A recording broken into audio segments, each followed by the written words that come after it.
good afternoon, everyone, and welcome to Randstad Sourceright's Talent Navigator series, your one-stop shop for webinars and podcasts that highlight HR trends that can make the greatest impact on your talent strategy. My name is Adam Railson, and today we're going to uncover how PwC in the United Kingdom drives workforce agility and business readiness. You'll hear how PwC in the UK is implementing strategies from direct sourcing to diversity and inclusion to comprehensive talent analytics to achieve more holistic workforce planning and agility in today's hard-to-predict environment. You'll leave with tips on how to use technology, collaboration, and intelligence to drive smarter and faster decisions for your organization. So let's get to it. Firstly, it's a pleasure to welcome our honorary guest from PwC in the UK, Sam Ellis, who is the head of experienced talent acquisition. Sam has a career within HR spanning more than 15 years and has undertaken several roles in resourcing, recruitment, learning and development, and HR business partnering.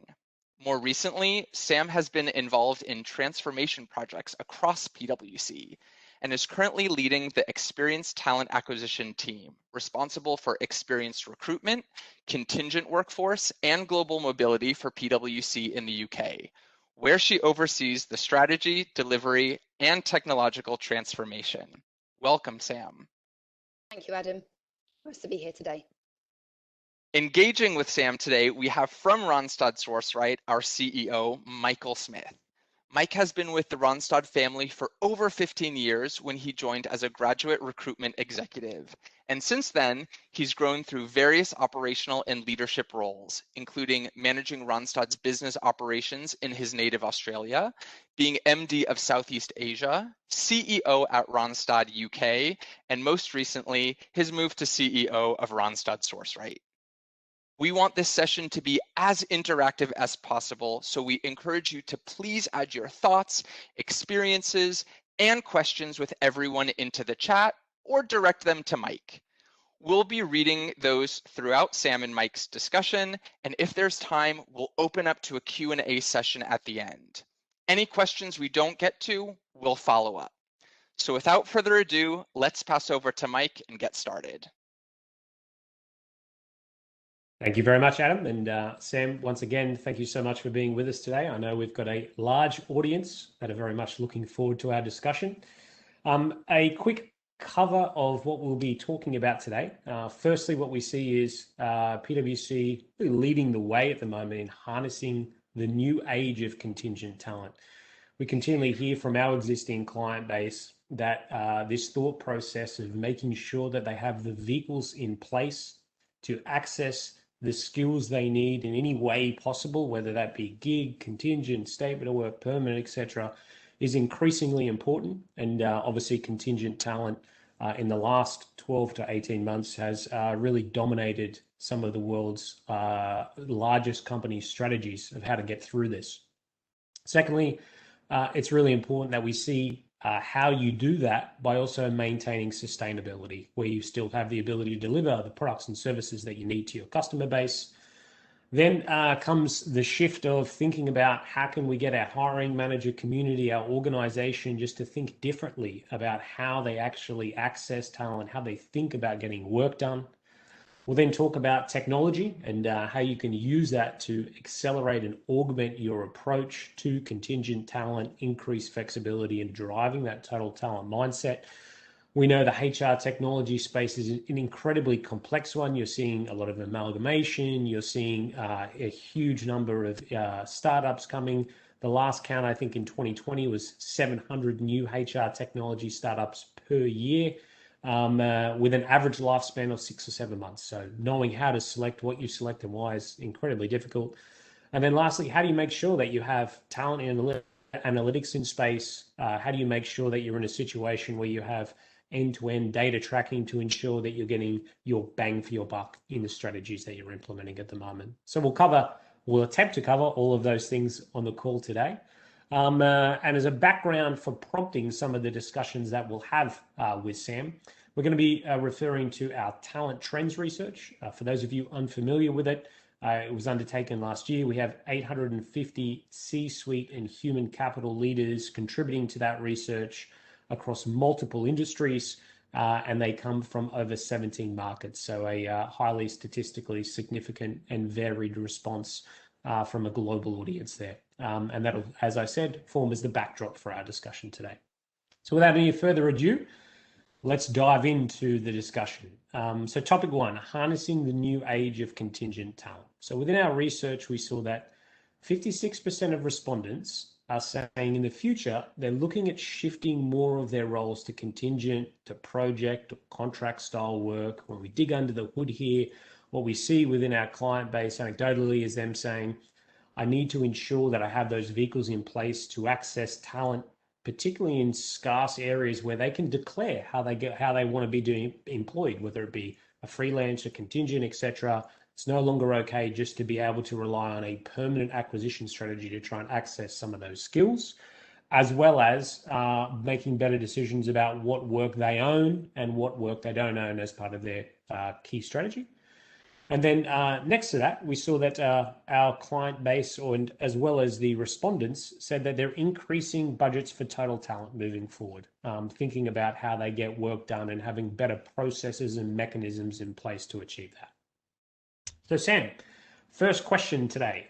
How do you at PwC, or how does your contingent talent help you achieve workforce agility? Thanks, Mike. Yeah, so in the UK, using contingent workforce means that we're able to respond to the market and our clients' needs very quickly. It's much quicker to find and onboard contingent workers at times than it is to find permanent hires. And actually, often we'll run our contingent recruitment process alongside the permanent recruitment process, just recognising the perm side takes longer. Some of our contingent workers are also pre-screened, and of course that makes the onboarding process even quicker than just finding a contractor. We also find that it helps us manage our workforce in terms of whether there is a temporary or a permanent uptick in work. So I guess if it's a temporary uptick, then contingent workers fill that gap well. Whereas I guess if it's more of a permanent increase, then I guess that's when we'd go down the permanent route more. And there are some skills that actually we would never ordinarily recruit for on a permanent basis. So at times, and actually quite often, we will use specialist contingent workers, which means that we can offer a wider client offering on our deliverables. So a couple of examples of the types of people we have recruited through the contingent space over the last 2-3 years. We've had a heart surgeon, and we've also used QCs who help us validate opinions. So obviously, being a big professional services firm, not your typical types of people that we would obviously look to employ on a permanent basis. But I guess those different types of really specialist skill sets means that we can offer a more robust offering using the right experts to our clients. Excellent. So you've made specific decisions around certain roles that you wouldn't employ permanently unless there was a significantly increased stable demand, and therefore will, for the future, continue to use those contingent specialist skills as required. Yes, absolutely. So if anything, they are a more of a growing part of our workforce. I guess the nature of our business, some parts of our business are, and we'll come on to this later, are more open to using contingent workers than others. So in terms of where we are at the moment, it is definitely a growing population that we're looking to work with. Excellent, thank you. And the old adage of workforce planning and how to get it right, which is incredibly difficult, made even more difficult by the circumstances we're in at the moment. How have you kind of tackled this topic of workforce planning? What role has contingent played in that? Can you kind of walk us through PwC's approach there? Yeah, sure. So as with lots of other companies, we're spending a huge amount of time on strategic workforce planning. We haven't cracked it. We're still very much on a journey with it. But what we are doing is looking at the skills that we have today, and then looking at the skills that we might need in 1, 3, 5 years' time. And that's kind of thinking about what's happening in the market with our clients. What would the impact of technology and AI be? But also then think about where the work of the future might be placed. So some of it might be automated, some of it might be outsourced, some of it might be offshored, and then some of it will remain in the UK. And I guess it's that kind of piece in the UK employed by PwC is, I suppose, our workforce that we need to be thinking about, well, what does that then look like? So I guess where we then have gaps from our workforce today to where we think we need to be in the 1, 3 and 5 years time, we will then decide, well, do we need to create or build that skill set. So it might be that there's not enough of that skill in the market today. So as an example of that, we launched the tech degree apprenticeship 3 years ago because we recognise there's a real shortage of tech talent in the market. So whilst we are definitely buying some, we're also actually building our own too, to ensure that we do have more of those technology skills in the future. And we're also looking at how we reskill our own workforce. So, for example, all the staff in PwC in the UK have undergone digital upskilling to enable us kind of to have some of those future-looking skill sets that we know that we're going to need. And obviously, then we still need some of that contingent skill sets to help us deliver some of the other skills more quickly. But we need to have that total talent view, and I guess that's the piece that gives us the real agility, is the total talent lens. Excellent, thank you. Let's move on to the next topic. Building a sustainable workforce through flexibility. So within our research, we saw that 82% of the respondents said we have a contingent workforce and we have an associated strategy with our workforce that is formally recognized within our company. Despite that, we continually hear that it's so difficult to get the general hiring manager community to think differently about how they would get work done, whether outside of the usual permanent route, what do we use contingent for? Sometimes we see policy dictating that. Sometimes we see wizard workflows within HRS systems or ATS or VMS systems, etc. How have you gone about tackling that topic at PwC to get hiring managers to think differently and convincing them that contingent talent is a good route to go down for particular roles, skill sets, etc.? Yeah, so again, still on a journey with that. Some parts of the business definitely more of an open door to the use of contingent workers, and then other parts it's harder. So the audit part of our business, for example, just the regulatory piece makes using contingent workers really hard. And to be honest, that may be a line of service that we will never really use, the use of contingents. But other parts of our practice, it's kind of a bit more industry norm. And again, looking at some of the skill sets that we're trying to acquire, there's definitely recognition that some of those skills are more readily available by going down the contingent route. So I guess what we've kind of been doing over the course of the last couple of years is kind of, like I say, going where the open door is. And yes, there has been some resistance because of, I don't know, cost, because arguably they do cost more, but also then how do we kind of really get comfortable with the quality of the people we're bringing in.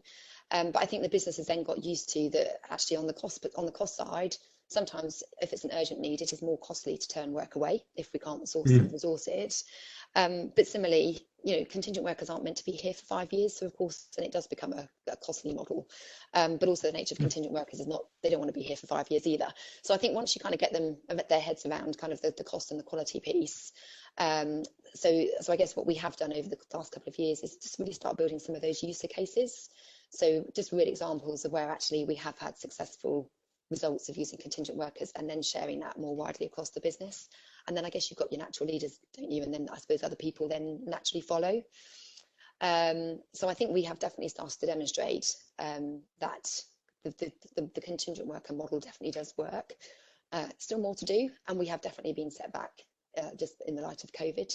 So I guess in terms of where we are on sort of contingent workforce numbers now compared to where even a year ago, we do have far less. But that's partly, I guess, the kind of the nature of the contingent model is that it's agile, isn't it? So absolutely, it needs to respond to what your market's doing. So yeah, so definitely on a journey with that one. No, that's the flexibility that you talk about.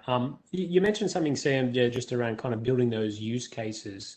What advice do you have for the audience about maybe creating a bit of a platform by which to showcase those use cases internally? How do you tackle that in PwC? Do you have like a formal town hall, or a workforce of the future committee, etc.? So we tend to do it in PwC. The one-on-one bit definitely works better. So I guess across the broader recruitment team, there's a team including the wider part of your team, Mike, across Randstad. There's probably about 100 people in the recruitment team across PwC, and I guess we've all got our own relationships with the business, and I guess it's at times it's kind of using those one-to-ones, and then being invited, I guess, to not so much the town hall level, but going to some of the, I guess, more executive level type meetings, and then to some of the other more senior partner meetings, and I guess it kind of evolves from there. We are trying to do a bit more around the town hall, but again, because of the COVID situation, a lot of those town hall pieces haven't happened. But it's just trying to change the awareness of people in the business that actually the broader piece of cost talent is vast, isn't it? It's not just about your permanent hires. It's getting them to realise that actually there's different workforce models. And I think that is, people are gradually starting to see that and learn that. And I guess that's been the big focus of my team over the course of the last year, 18 months, is gearing the team up to be able to have those right conversations with the business, and almost just to challenge slightly when they're looking at what recruitment route to go down. It's kind of advising the business on that right way. Interesting. And then maybe an interesting statistic for the audience, just from our own internal pipeline over the last 12 months.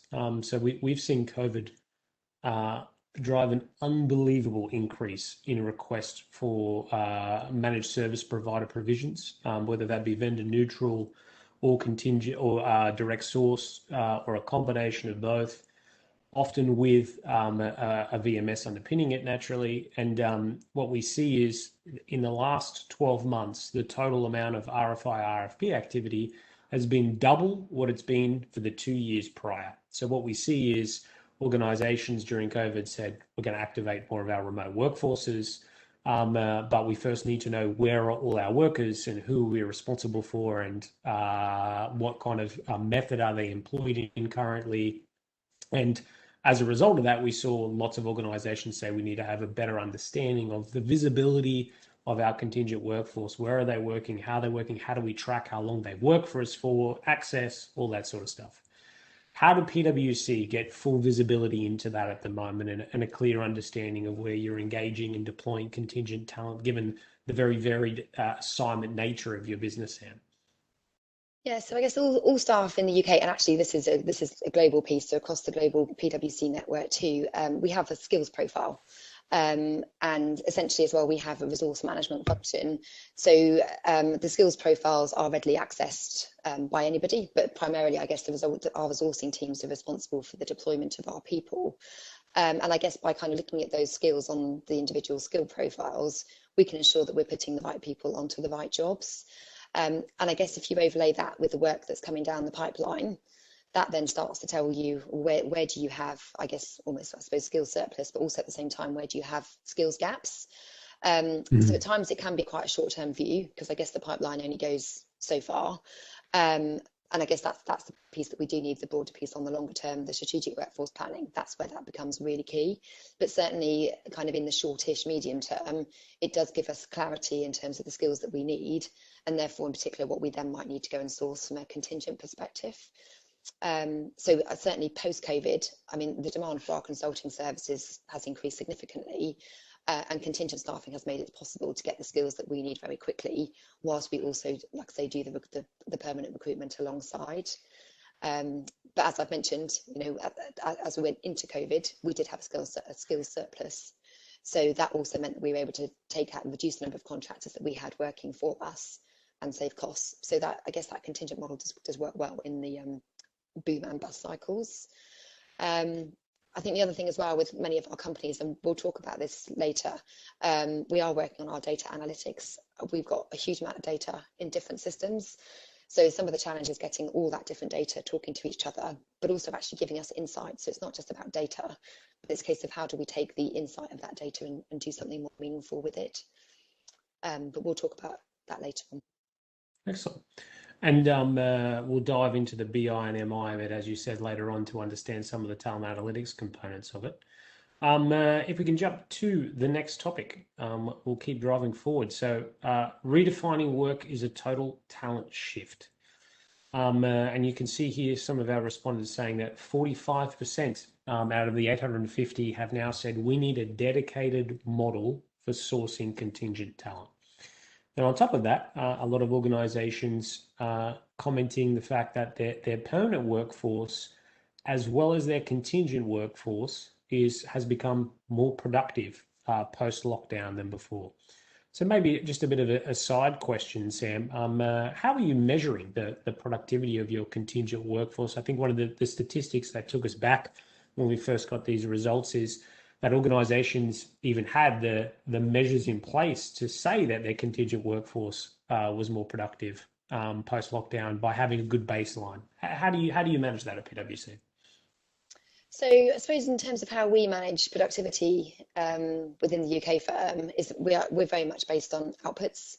At the end of the day, we're delivering to thousands of clients, and there are obviously very clear deliverables. So the majority of our contingents are client facing, and they will be required to deliver based on the agreed outputs, which I guess is obviously set out to them as part of that contract arrangement. So that's not dissimilar to our employees either. So that's very much on an outputs based approach as well.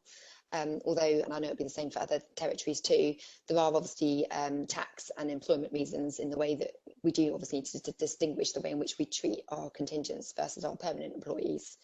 Tax and employment reasons. But in terms of kind of the overall concept, it is very much around kind of the output. So it is quite hard to measure though. Yeah, we see organisations struggle with just the consistency of making sure, firstly, you're gathering the data, that the baseline for the data is right, and then the definitions are correct as well. But certainly an increased area of focus for most of our clients, particularly as they decide to utilise more contingent workers for certain parts of their organisational strategy. One of the other big topics that's certainly increased in dominance more recently has been direct sourcing, always quite prominent in the UK market for kind of the last 5 or 10 years, but emerging in mainland Europe and certainly in North America currently. This idea of kind of monetizing your own brand to proactively build pools of contingent talent and having a team fully dedicated as patriots to kind of ensure that you're getting the best service ever. How is PwC kind of using direct sourcing at the moment and talent pooling to make sure you can really hit those short-term peaks that often come in the type of nature of work that you're undertaking? Yes, so we have a contractor network platform, and that essentially allows contingent talent to sign up if they're interested in working for us. And in there, they have the opportunity to update their skills, tell us what their availability is, their day rate, for example. And then I guess as we're kind of looking for roles to fill, the technology basically helps us to match the contractors that are in the system versus the role that we're trying to fill. So it's still a growing platform. I think we introduced it probably just over 2 years ago now, but it still comes back to strategic workforce planning. So we still need to make sure that the skills of the future are properly mapped in there and that we are then attracting that kind of right contingent talent, so we're getting the people signing up. So it is very much still growing. We absolutely definitely do use a direct sourcing team as well, and also we do use, obviously at times we have to use agencies as well.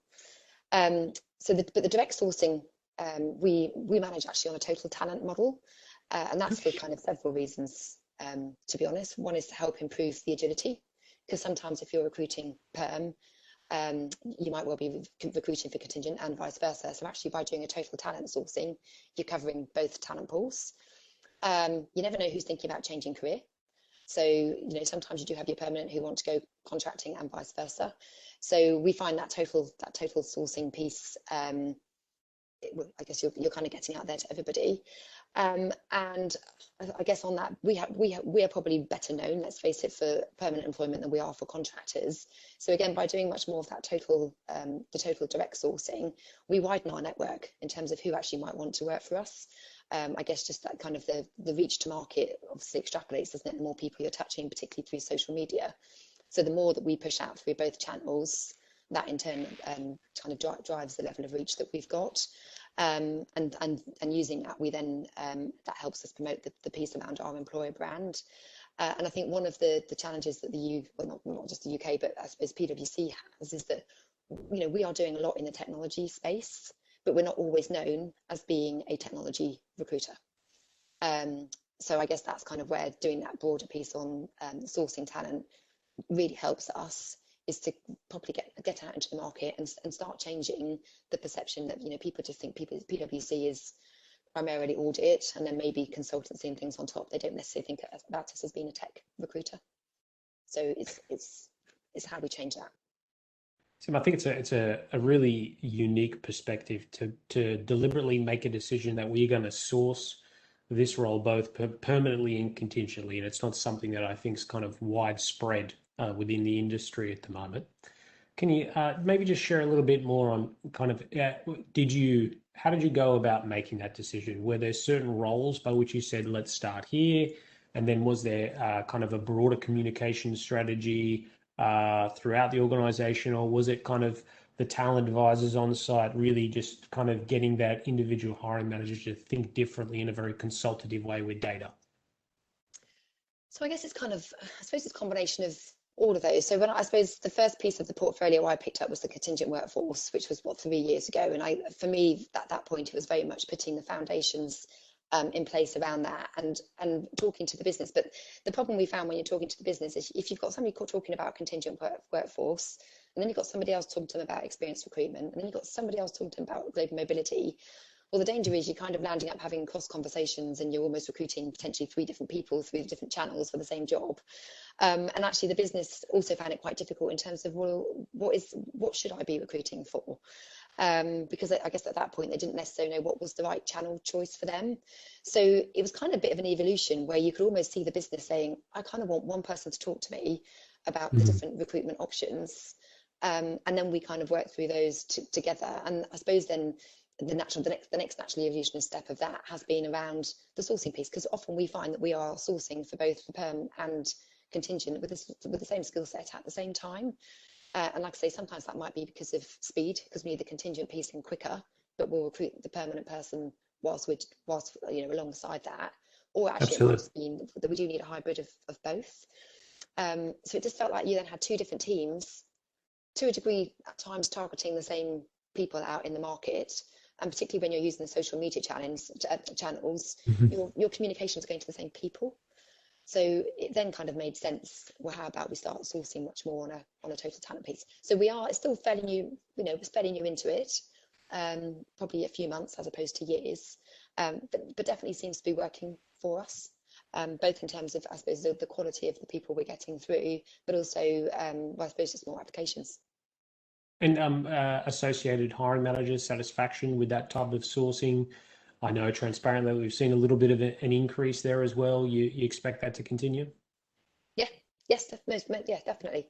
Particularly, I think, again, when you're having that kind of conversation with hiring managers, and again, we'll talk about some of the insight pieces as we kind of go through the session, but we have a lot more insight now as to kind of what some of the talent market is looking like. So again, when you're talking to the hiring managers, they can see where the people with the skills are. Is it in the perm space? Is it in the contingent space? How hard are they to get? Where's the location? And does that then fit with what the hiring manager is looking to do? So yes, I think it just makes for a better conversation and just helps them find the right person quicker. Excellent. Another big topic that's obviously been talked a lot in the market at the moment is this idea of how far do you go with your contingent workforce in making them kind of look and feel like a permanent employee workforce, given the dangers of co-employment, IR35 in the UK, etc. What sort of strategies or programs are you looking to kind of implement with your contingent workforce so that effectively, given they are client-facing, your clients don't necessarily see or feel the difference, and the candidates as contingent workers don't feel that either? I think there's that old saying of, if you treat your staff like hired help, they're going to act like hired help, and that obviously impacts on the services you deliver to the many customers you have. Yeah, so at times we have to be careful, as you say, Mike. There's kind of the piece around IR35, which, for those that don't know, is new tax legislation that came in April this year in terms of how we tax our contingent workers. And actually, the other challenge at times we have is that some of our clients do actually require us, and again, it's linked to the IR35 lens. They do require us to be open about whether or not we are using contractors on some of our jobs, and actually some clients won't allow you to use contractors. So depending on the client, sometimes we do have to be completely and wholly transparent, and other times it is in our engagement letters that we may use them, but we don't necessarily publicly stand up and say, look, John Smith's a contingent worker. But in terms then of internally how we treat them, again, we do need to be careful, particularly around the employment law which in turn then obviously leads into some of the tax laws. When it comes to things like learning and development, there's definitely kind of a line in terms of what we can and what we can't do. However, our approach to learning within PwC is the 70-20-10 methodology. So 70% of your learning is on the job, 20% is coaching, and 10% is structured.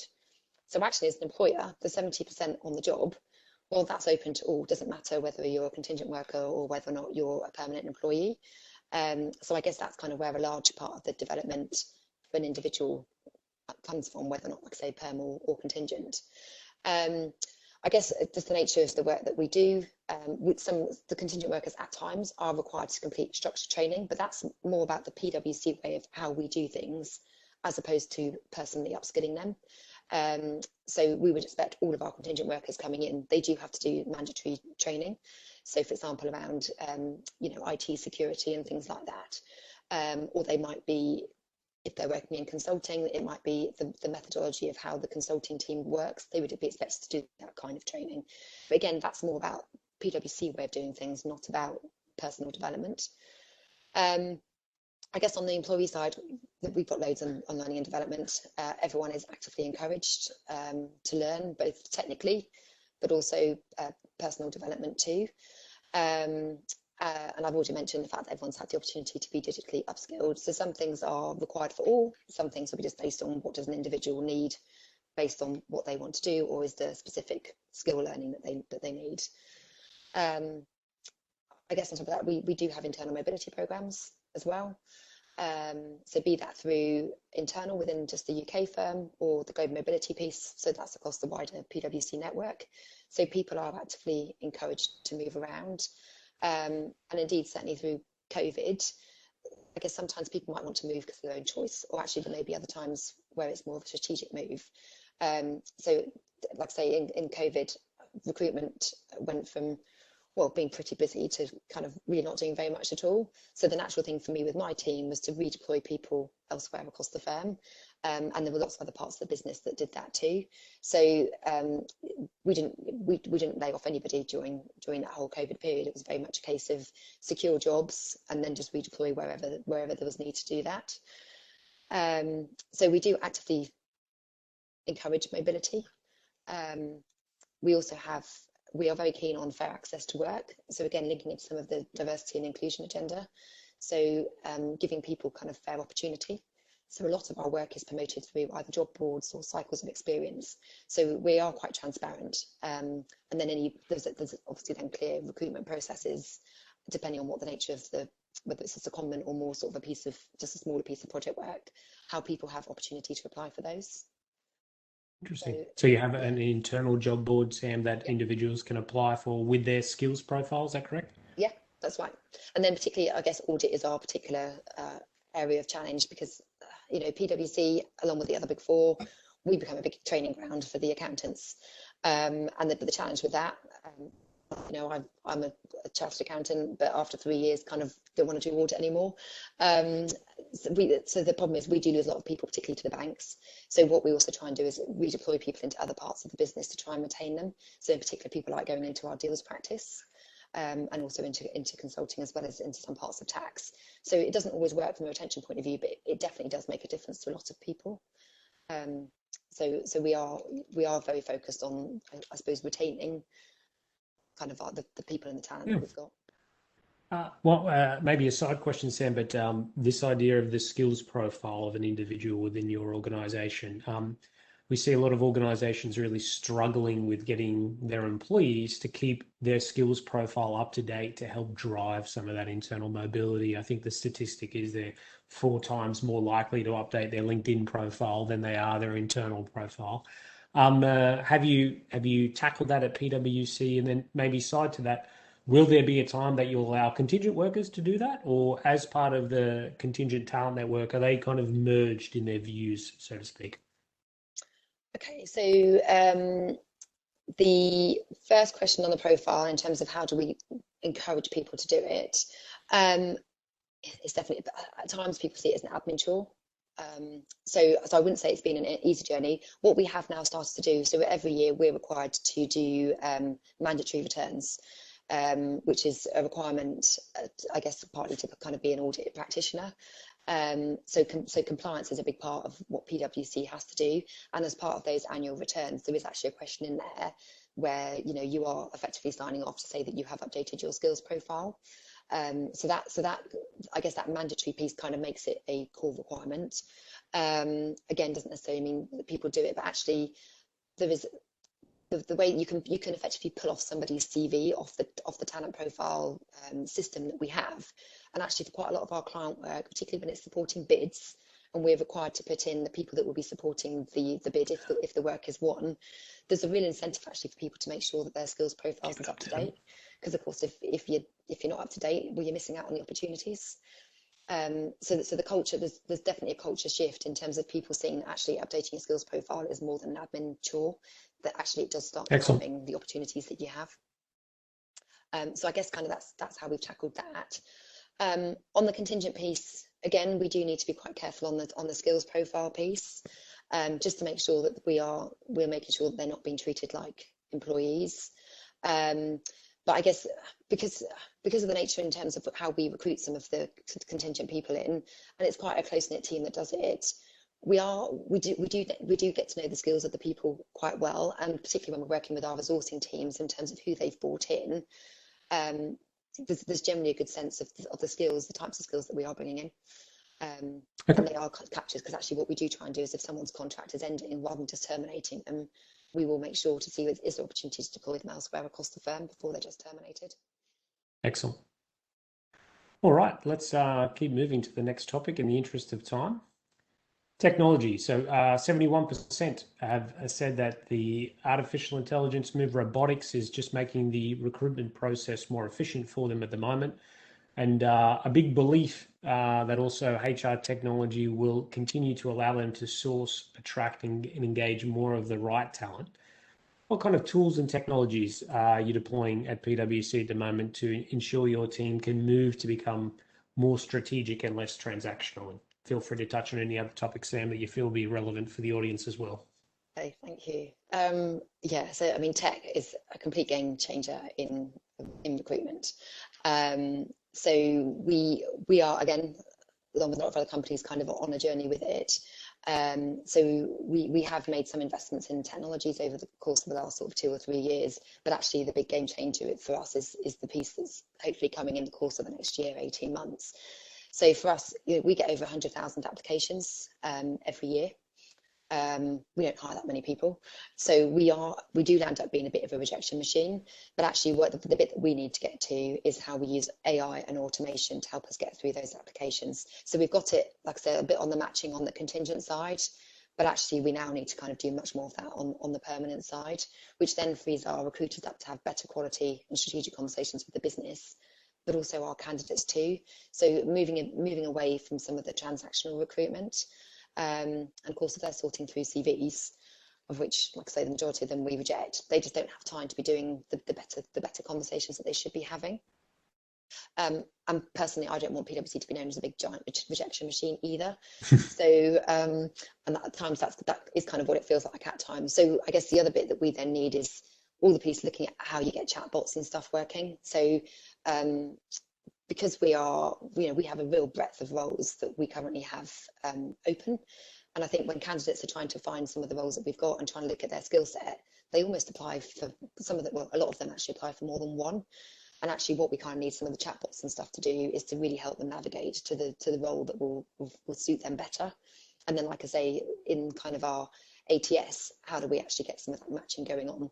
So at the moment, our ATS has got 500,000 people in it. So when a role's coming up, how do we go straight to our ATS and start searching that way? So we've put the foundations in over the course of the last couple of years, and I think the next year, 18 months, that'll be when some of the real transformation comes through. The other piece I feel really passionate about is the silver medalists. So again, we have a lot of good candidates that apply for us, but they may be second in running to a role. But for our recruiters, it's impossible for them to know. I mean, we've got over 1,000 roles open at the moment, so they can't know every single role that's available and the skill set that's available to that individual. So at times we'll end up turning candidates away who actually would have suited a job somewhere else in the business. And again, that's kind of where we need the tech to really help us you know, to match those people to maybe other equivalent type roles. And the other pain point for us is interview scheduling. So that's definitely a focus for us next year as well. That's partly the complexity of PwC. So I think there's a bit around, well, what's the right technology and how do we change so that technology works for us? Because so far we haven't found a technology that that does what we need it to do. So that's kind of some of the stuff that we're doing over the course of the next 12 to 18 months. And then the piece that I guess we have been doing, like I say, is that broader foundation of systems that we've been putting in. But actually, over the course of last year, we've got a lot more market insight data available to us, both on the contingent and the perm side. And that's not just about pay, but that's kind of D&I. It's also really helping us in terms of the market, in terms of, well, where are the locations of those skills? And I think that's kind of been a real game changer with the business in terms of getting them to think about kind of that recruitment strategy in terms of where are we recruiting them from, and like I say, thinking about the D&I piece and helping to influence some of those decisions. So that's the talent advisor coming armed with a kind of a real-time insight into what's happening within the market from both a permanent / contingent point of view to compare. Look, if we could hire someone contingent now for within 2-3 days or 70 days to wait for a permanent. Do we want to do both? Do we do one or the other? To your point earlier, kind of what's the cost of the work not being done at the moment? Is that correct, Sam? Yes, that's right. Absolutely. So that insight data has been a bit of a game changer for us as well. Like I say, just much better conversations with the business, and then bringing particularly the contingents, bringing them in on the right pay, and I guess just taking into account everything that's kind of going on in the market. But again, also kind of helping on some of those some of the D&I decisions, which I know that we'll come on to too. So yeah, it's a nice segue to that topic. I mean, an increasingly important topic for organisations. How are you using technology to kind of accelerate workforce diversity inclusion within PwC? Yeah, so in PwC in the UK, we've set D&I targets. So D&I, well, over the course of the next 5 years, is a significant part of the overall firm strategy. And I guess recruitment is one lever that will help the firm meet those targets. So we've got a real critical part to play in that. Obviously, promotion, progression, retention, that is kind of the other levers, but recruitment is a big part of it. So we do need tech and analytics in terms of helping us to meet those goals. So we've taken a number of steps. Some of them are technology related, and some of them aren't, to ensure that we are being really diverse in our recruitment processes. So some of the technology initiatives, for example, any recruiter now and any interviewer in the business has to undertake digital interviewer training, which has got specific modules on D&I, and you can't basically recruit or interview without having done that training. We also undertake the market analysis using the technology. So it helps us understand if we're looking for particular skills in the market. It just ensures that we're then getting the right proportionality of candidates coming through. So, for example, I don't know, in tech, I don't say Workday, for example, and we see that 20% of the Workday market is suggesting there's 20% female, for example. Well, when we're then looking at some of the candidates that are applying, we'd expect probably 20% of those to be female and obviously 80% to be male. And I guess if we're only maybe attracting 10%, it might then is that standing back and saying, okay, well, we're not attracting the diversity or the proportion that we might expect to be making. So what positive action can we take to address that? So do we need to do more with, I don't know, for example, some of the female tech boards, for example, like Tech She Can. So it's just then making us rethink our recruitment strategy. Are we kind of targeting the right populations through the channels that we're using? So that insight is really helpful for us on that. And Mike, as you know, we've also been working with yourselves and a third party, HiredScore, and they're basically a big data analytics company. And what they've done is they've taken all of our recruitment data across the whole firm and looking at each stage of our interview process and looking at where there might be bias. And therefore, we haven't got the results of that yet. So kind of very excited for when some of that information comes back, because what that will then do is enable us to then take further actions as to, well, what interventions do we need to be putting in place, depending on what the results of that feedback shows us. And again, they're looking at D&I in its broader sense. So it's not just ethnicity and gender, they're looking at social mobility as well. And particularly the social mobility side, that's the piece that is much harder to do in the experience space in terms of how you target some of the social mobility groups through the student routes you can target via the schools. But on the experience side, that's kind of a much harder area to tackle. So yeah, just as I mentioned, all the hundreds. What's going on? Yeah, there is loads going on, and with so many candidates coming through, too much data for us to do it. Hence, having someone else to help us is brilliant. No, understandable. And I think you touched on that really important topic of getting an understanding of the market and what does good look like in terms of your long list, etc. Sam, I know we've spoken offline previously about that step also being to kind of give the hiring managers an understanding about how their bias for particular experience or professional qualifications impacts the makeup of that long list or short list as well. Technology is obviously playing a role for you there as well, and I know you can do some pretty cool things where you can kind of surgically adjust what gets shared with the hiring manager in terms of resumes, etc. Where are you on that journey at the moment? Yeah, so I guess the blind CV or the masking piece, we haven't quite gone as far as that yet. So it'll be interesting to see what the hard score feedback shows us, because like I say, we haven't ruled it out, but we don't want to put a piece of technology in if it's actually not going to make any difference. So I think one of the challenges on the blind CV route is at some point you still have to meet the candidate. So it will take out bias to a certain point, but particularly with the more experienced hires, particularly for us at that more senior level, candidates do expect to meet you almost at first stage interview. So yes, it might help at that kind of application through to the sort of the CV review stage, but I think once you hit the first interview stage, that bias is kind of quite hard to eliminate it. So we'll see what some of the information that comes back through the insight as to whether that's the route that we want to go down. Because I think also the danger with the blind CV stage is you can take out so much data now that to a degree you could be left with a fairly worthless CV in terms of what's actually left. So I guess our jury's out on it at the moment. Definitely haven't ruled it out.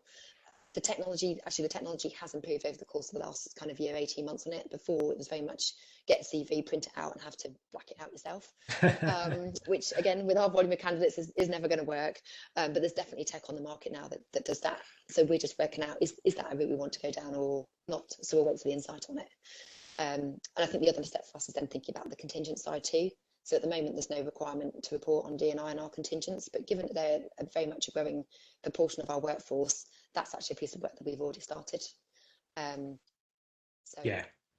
Now, the ability to be able to mirror the reporting across permanent contingent is certainly a step most organisations want to take at the moment. And I think in particular, the work that allows you to kind of say to a hiring manager, based on all the data we've collected in market and internally, you've asked for 8 years of experience for this individual. Do you realise that if we only ask for 5 years, we could potentially proportionally impact female applications in tech by 30%, etc.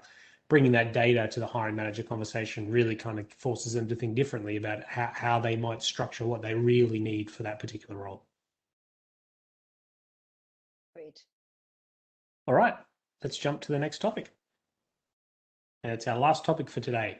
So talent analytics create the clarity needed for agility. So out of our respondents, 36% saying we're keeping our predictive talent analytics budgets steady at the moment. And 42% said that they're increasing their investments in this area. So what sources of data and market intelligence do you use at the moment, Sam, to kind of get a good grip of what's happening within the market and within your talent pools? So I guess, yeah, the predictive piece at the moment is hard.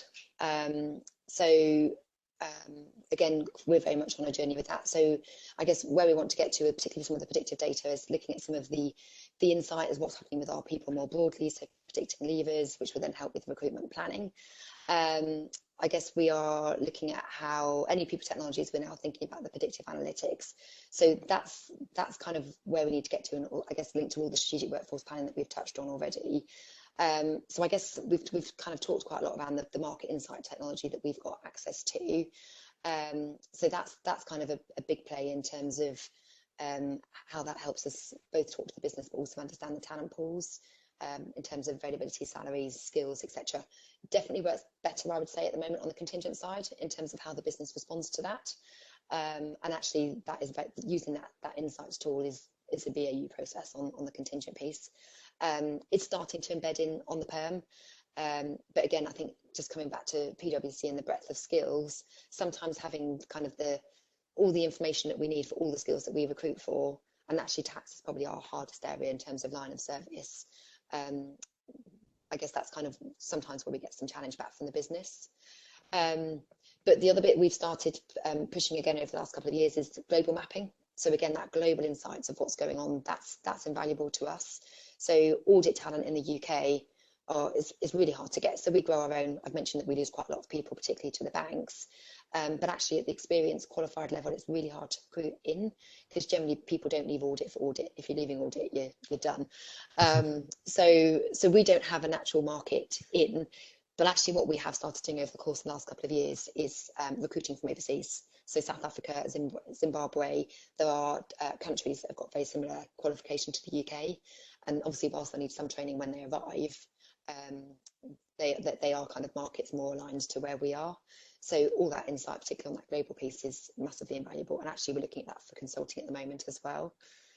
And then I guess the global overseas resourcing, that's kind of that's a real new one for us coming out of COVID. So more so in kind of that contingent space. But again, it's kind of that challenge with tax and employment law. How do we use contingents working overseas?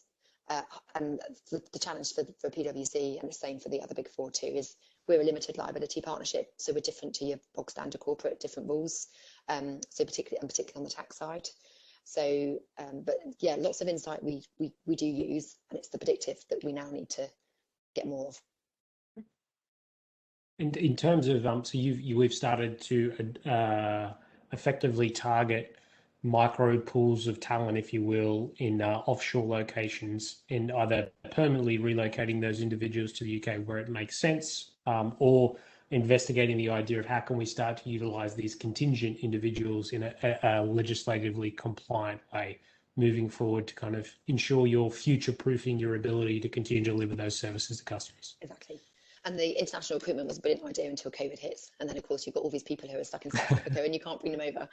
But as a strategy, we're still, some of those people have now started arriving, but the strategy definitely did get a little bit flawed because of COVID. But there we go.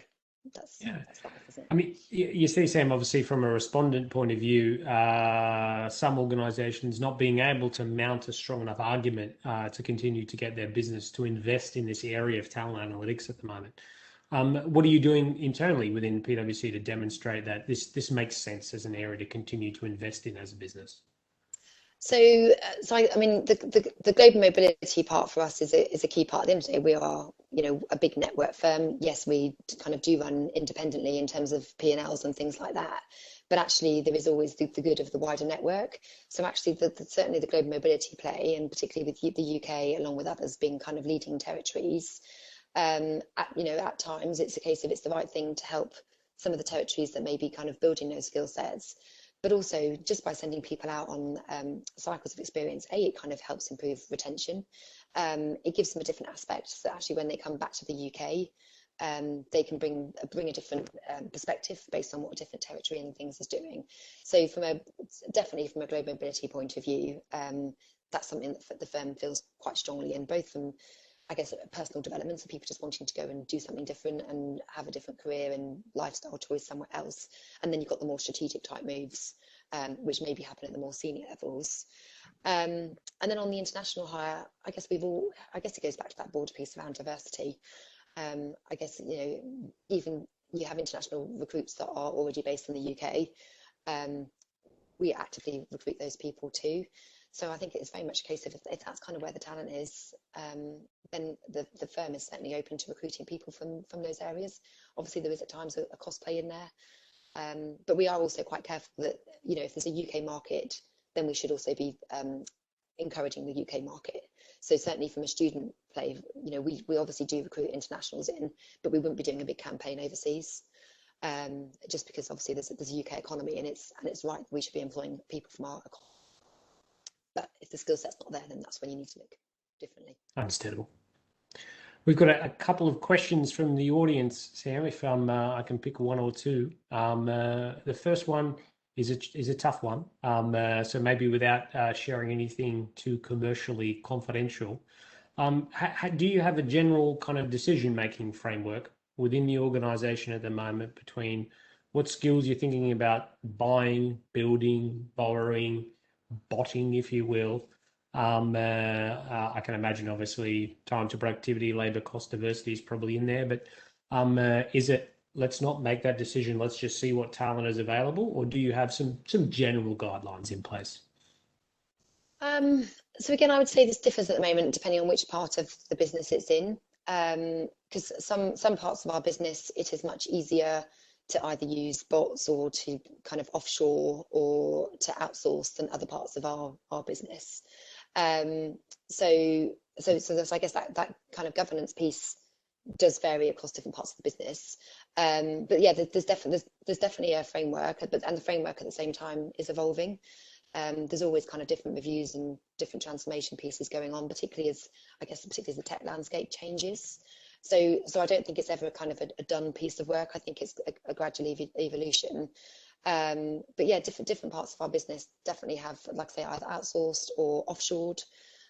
So we do have quite a few SDC type models. Again, we need to be careful on some parts of the business because of regulation and who's doing what. But yeah, no, there is in principle kind of a loose governance framework. And the bit that I'm very conscious of when we are doing recruitment is, we still do a lot of below manager recruitment, so our more junior end outside of the student pool. And I guess for me at times I do look at it and think, gosh, we are recruiting an awful lot of people at that more junior end. Is that right, given kind of where direction of travel is going? But again, I think it comes back until we've kind of landed a bit more on that strategic workforce planning, of which there's lots and lots of activity, like I say, going on. There's kind of not a hard and fast rule in terms of, right, well, we're not recruiting any more of those people. Okay. So quite a flexible approach given the environment at the moment, a general framework in place that has continued being tweaked as kind of time continues. Yeah. Okay. And one last question, that is, if you could kind of magic wand one or two things within your area, within PwC at the moment, to fix overnight, what one or two things would you fix and why? And it doesn't necessarily have to be related to contingent, but just talent acquisition in general. So for me, it would have to be the kind of the whole application management of the candidates and getting the matching. I guess that the kind of almost two-way integrations of systems, so you get the most amazing candidate experience. I think that for me is some of it, and the predictive and the AI piece in terms of how we get some of that data and insight. And like I say, calendar scheduling, which is a real pain point. So actually there's probably more than two or three things. But if they were things I could fix overnight, it would be, it's all linked to, I think it's the speed and efficiency in terms of how we recruit, both from the candidate point of view, but also the business point of view. Excellent. Well, Sam, we're out of time, and thank you for being pummeled with questions for the last hour. I'm sure our audience really enjoyed it. We've got a lot of positive responses to me personally in the chat. Adam, we'll hand over to you to take us to close. Thanks again, Sam. Thank you so much, Sam and Mike. This was really a fantastic session with a lot of really great insight from your side. Certainly, we can keep this discussion going for much longer. But that wraps up today's Talent Navigator. So once again, big thanks to Head of Experience Talent Acquisition at PwC in the UK, Sam Ellis, and Randstad Sourceright CEO, Michael Smith. And thank you, our audience, for joining us.